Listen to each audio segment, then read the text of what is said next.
February 22nd, 1943, a freezing morning in Munich. The Third Reich has crushed Germany under its iron fist for a decade, strangling every whisper of dissent. Inside a packed courtroom, young voices of the White Rose resistance movement face their final judgment. Their supposed crime? Distributing pamphlets that dared Germans to witness the barbarity of Hitler's war machine. This isn't justice, it's theater, a choreographed display of absolute power. The judge's voice thunders through the chamber, silencing any defense before it begins. Yet these students stand unwavering, refusing to abandon their principles, even as hatred and contempt swirl around them like wolves circling prey. The verdict arrives like a blade falling: death. If stories like this fascinate you, smash that subscribe button right now and hit the notification bell. We're diving deep into history's darkest corners here on Timeless World, and you won't want to miss what's coming next. Now, let's continue. Their execution will be carried out by a man who transformed himself into the regime's most efficient killing machine, a man whose hands ended thousands of lives. His name? Johann Reichhart. The executioner's bloodline. Born April 29, 1893, in the tiny village of Wickenbach near Worth on the Donau, Johann Baptist Reichhart entered a world already stained by his family's grim legacy. For 8 generations, the Reichhart name meant one thing: death. His ancestors had served as official executioners, a profession that granted them government status while simultaneously making them social outcasts, feared, respected, and utterly alone. When Johann's father died in 1902, his mother raised him in the shadow of this dark inheritance. After finishing elementary school, young Johann apprenticed as a butcher, learning to carve meat with precision, a skill that would prove disturbingly relevant later. Then came 1914, and the Great War exploded across Europe like a powder keg. Reichhart was drafted into the German army, thrown into the nightmarish trenches where millions died in mud and poison gas. He survived the slaughter and watched his nation's empire crumble into ash. When the guns finally stopped in 1918, Germany emerged broken, humiliated, transformed into the fragile Weimar Republic. Desperate times, desperate measures. Reichhart returned home and attempted normal life. He married, fathered 3 children, and opened a butcher shop. For a brief moment, he seemed destined for ordinary existence. Then hyperinflation devastated Germany in the early 1920s. Money became worthless overnight. Savings evaporated. Businesses collapsed like dominoes. Reichart's shop failed, leaving him desperate and drowning in debt. In April 1924, facing financial ruin, Reichhart made a fateful choice. The Bavarian Ministry of Justice offered him his uncle Franz Xaver Reichhart's in the position, official state executioner. The pay seemed reasonable: 150 marks per execution, 10 marks daily allowance, third-class train travel covered. He accepted, stepping into a role that would define and ultimately destroy him. But the Weimar Republic was changing. Progressive voices grew louder, questioning capital punishment itself. Between 1924 and 1928, executions plummeted. By 1928, Reichhart performed exactly 1 execution the entire year. His income evaporated again. Struggling to feed his family, Reichhart begged authorities for permission to work elsewhere, even outside Germany. They agreed, no longer requiring him to maintain a fixed residence. He abandoned a transport business in 1925, then a tavern in 1926. Finally, he became a traveling salesman, hawking goods across the countryside. In 1928, Reichhart tried escaping entirely. He formally requested contract termination from the Ministry of Justice. They refused. Trapped, he fled Germany entirely, relocating to The Hague, where he reinvented himself as a vegetable dealer. His new life flourished. For a while, his past remained buried. The past always catches up. Spring 1931, Reichhart quietly returned to Munich, executing 1 condemned prisoner at Stadelheim prison.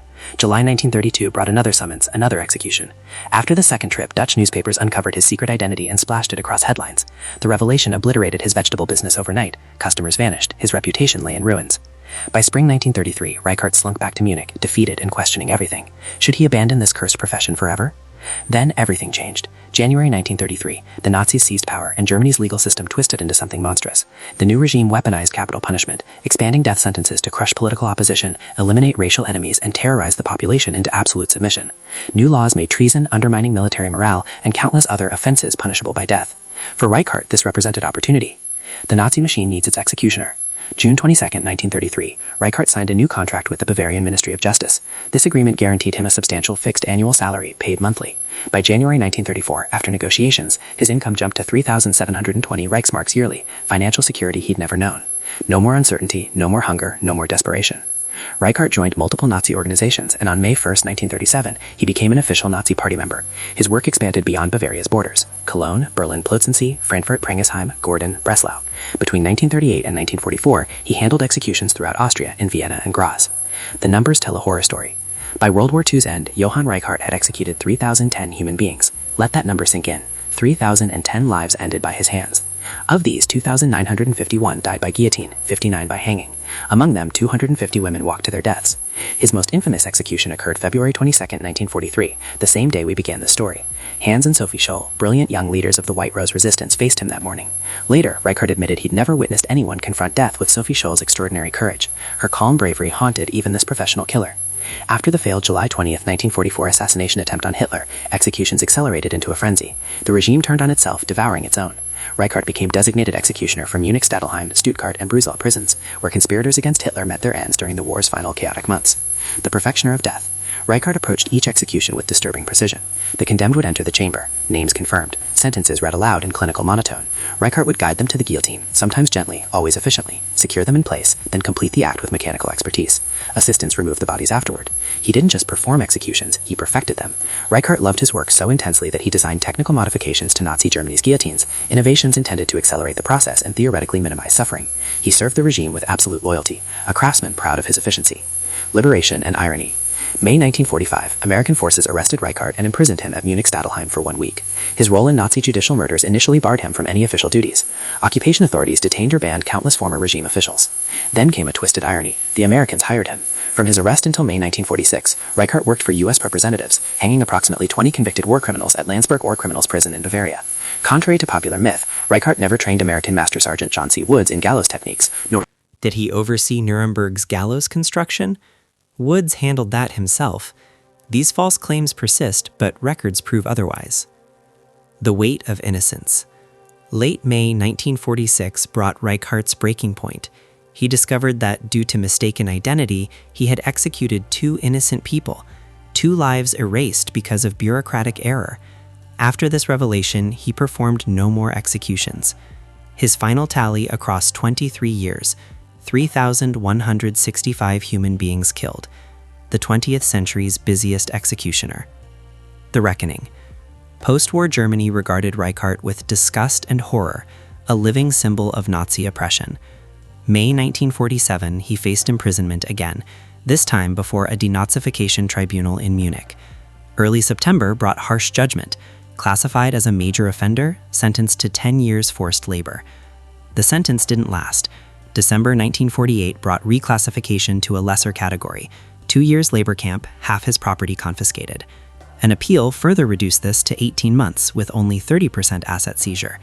Having served sufficient time already, Reichhart walked free. The aftermath destroys everything. Freedom didn't mean peace. Reichhart's career left psychological scars deeper than any physical wound.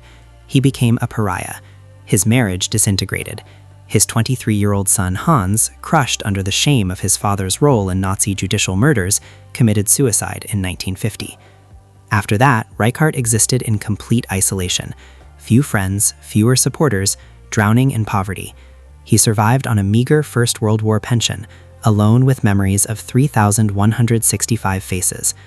Remarkably, during his final years, Reichhart publicly opposed capital punishment. Yet simultaneously, he accepted honorary membership in organizations advocating for his professional return.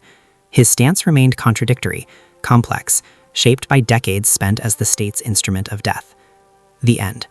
April 26, 1972. The town of Dorfen, near Munich. 3 days before his 79th birthday, Johann Reichhart died, alone, impoverished, haunted by ghosts numbering in the thousands. His story raises questions that history still struggles to answer. Was he simply following orders, or did he embrace his role with disturbing enthusiasm? Can technical efficiency in killing ever be morally neutral? Where does individual responsibility begin when serving an evil system? These questions matter today more than ever. If this deep dive into history's darkest chapters moved you, don't just watch and leave. Subscribe to Timeless World right now. Hit that like button and share this video with someone who needs to understand why we must never forget these stories. Drop a comment telling us what historical figure or event we should investigate next. Your engagement keeps us digging deeper into the truths that textbooks often hide. Until next time, stay curious, stay informed, and never stop questioning the world around you.